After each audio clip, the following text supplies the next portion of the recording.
Regular সরকার উনি বলছে উনি একটা অন্তর্বর্তীকালীন সরকার, আবারও বলছে অন্তর্বর্তীকালীন সরকারের কোনো মেয়াদ নাই। মেয়াদ আমার ইচ্ছা, আমি যা বলবো বাস্তব, কিন্তু ইউনূস সাহেব তো মেয়াদ তার ইচ্ছা নেয় নাই। উনি বলছে ডিসেম্বর থেকে জুনের মধ্যে নির্বাচন, এটা উনি ফিক্স করছেন। দ্যার ইজ নান, আপনি ফিক্স করতে পারবেন না, কারণ তাকে তো দেওয়া হয় নাই যে আমার মেয়াদ কতক্ষণ, বাট উনি একটা মেয়াদ ফিক্স করছেন। সেটার জন্য সবার কিন্তু কৃতজ্ঞ থাকা উচিত। লড়াই কিন্তু এখন নির্বাচন নিয়ে না, লড়াই ডিসেম্বর থেকে জুন এর ভিতরে। ওনারা বলছেন ডিসেম্বরের মধ্যে, জামাত ইসলাম বলছে যে আমরা রোজার আগে চাই। এখন আসেন এই সরকারটাকে যে সে যে নির্বাচন দিবে, তারিখটা কেন চাচ্ছে সেটা একটু পরে আসি। তার আগে আসি যে এই মুহূর্তে যদি নির্বাচন হয় দুদু ভাই, কোনো সন্দেহ নাই, আমার ব্যক্তিগত ধারণায় এই মুহূর্তে নির্বাচন বিএনপি আমার মনে হয় 260-70টা সিট 80টা সিটও পেয়ে যেতে পারে আজকে পর্যন্ত যে অবস্থা। কিন্তু নিশ্চয়ই বিশ্বাস করবেন যে গণতন্ত্রে কিন্তু একটা শক্ত বিরোধী দল দরকার। এই মুহূর্তে যদি নির্বাচন হয়ে যায় আর 280টা সিট যদি দুদু ভাই আপনারা পেয়ে যান, তাহলে আপনারা কি আমাদের রাখবেন দেশে? এইবার আসেন, এই সরকারকে কিন্তু এমন কেউ নাই সহযোগিতা করে নাই, দল মত নির্বিশেষে, নাকি একেবারে চাষা পোষা ছাত্র সমাজ সবাই বসাইছে তাকে ক্ষমতায়। যদিও উনি বলেন ইউনূস সাহেব আমাকে ছাত্ররা নিয়োগ করছে, এটা হয়তো ইমোশনালি বলেন, ওই মুহূর্তে বলছেন, বাট আলটিমেটলি সবাই বসাইছে। যদি বসাই থাকে তাহলে কিন্তু সবাই তাকে সহযোগিতা করতেছে। তো সবাই যাকে সহযোগিতা, এই যারা তাকে সহযোগিতা করতেছে তারা কিন্তু বিগত 10-12 বছর পতিত সরকারের বিরুদ্ধে আন্দোলন করছেন না? সব দল, বিএনপি বলেন, জামাত বলেন, সব দলই কিন্তু আওয়ামী লীগ সরকারের বিরুদ্ধে বিরোধিতা করছে। তা সত্ত্বেও আওয়ামী লীগ 15 বছর ক্ষমতায় ছিল, বিরোধিতা করা সত্ত্বেও।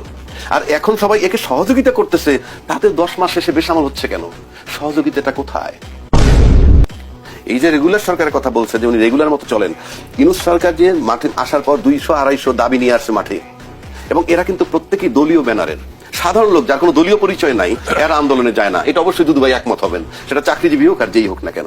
আচ্ছা, চাকরিজীবী হোক আর যেই হোক, কিন্তু দুদু ভাইরা কি কখনো বলছে যে দেখো উনি একজন অন্তর্বর্তীকালীন সরকার, উনি একটা নির্বাচন দিয়ে চলে যাবে, আর যেই দাবি দাওয়াগুলো নিয়ে আসতেছে যে 5ই আগস্টের পরে তৈরি হয় নাই, এগুলো তার আগে তৈরি হওয়া। আমি মনে করি গণতন্ত্রের স্বার্থে তাদের বলা উচিত ছিল যে বাবা তোমরা এই যে দাবি দাওয়া নিয়ে আসছো এগুলো নিয়ে বাসায় যাও। উনি একজন অন্তর্বর্তীকালীন সরকার, ঝামেলায় ফেলায়ও না, উনি নির্বাচন দিয়ে চলে যাক, কেউ কিন্তু বলেননি। তাহলে কি এটা ইন্ডিকেট করে যে উনি খারাপ অবস্থায় থাকুক সেটা তারা চান? এই লোকগুলো তো রাজনৈতিক দলের। দ্বিতীয় কথা, এটা আমি আরেকবার বলে গেছিলাম যে নতুন একটা আইন করছে, সবাই স্যাটায়ার করে, ইভেন আমি টকশোতেও দেখি যখন স্যাটায়ার করে। আরে ভাই, অধ্যাদেশ জারি যখন 111-এর সময় অধ্যাদেশ জারি হয়েছে, সেখানে আইন করছে ঘাড় ঘুরে লেইতে হবে, উস্কানি দিলে তোমার চাকরি যাবে, ডিমোশন হবে। সমস্যাটা কোথায়? এই কথা সেদিনও বলে গেছে, আজকেও বলতেছি। সেটা কি যে সৌদি আরবের বিধান আছে চুরি করলে হাত কেটে দেয়, সৌদি লোকের কি হাত নাই? হাত আছে তো। আবার বলছে যদি কুদৃষ্টি দেখে তাকায় চোখ তুলে ফেলে সৌদি আরবে, মানে সৌদি লোকের চোখ নাই। আইনে কিছু আসা যায় না, আপনি আইন মানবেন, সমস্যা হবে না। 1, 2, আইনটা বানাইছে প্রজাতন্ত্রের যারা কর্মকর্তা কর্মচারী বা সাংবিধানিক ভাষায় প্রজাতন্ত্রের সার্ভেন্ট। তো উনি কালকে যদি ক্ষমতায় যায়, উনি মাস্টার, আর আমি যে চাকরি করি সার্ভেন্ট। রাষ্ট্রীয় লেভেলের সম্পর্ক হল মাস্টার অ্যান্ড সার্ভেন্ট। সার্ভেন্টের জন্য যত আইন পাস করুক না কেন, যে যখন সরকার থাকে সে মানতে বাধ্য। আজকে যদি এটা তাকে মানানোর জন্য ওনারা কথা না বলেন, ওনারা ক্ষমতায় গেলেও তো আইন বানাবেন নাকি বানাবেন না? অফকোর্স বানাবেন। So you pay respect to the government always, কারণ ইউ আর অলওয়েজ গভর্নমেন্ট। আপনি অলওয়েজ গভর্নমেন্ট হবেন। কেন?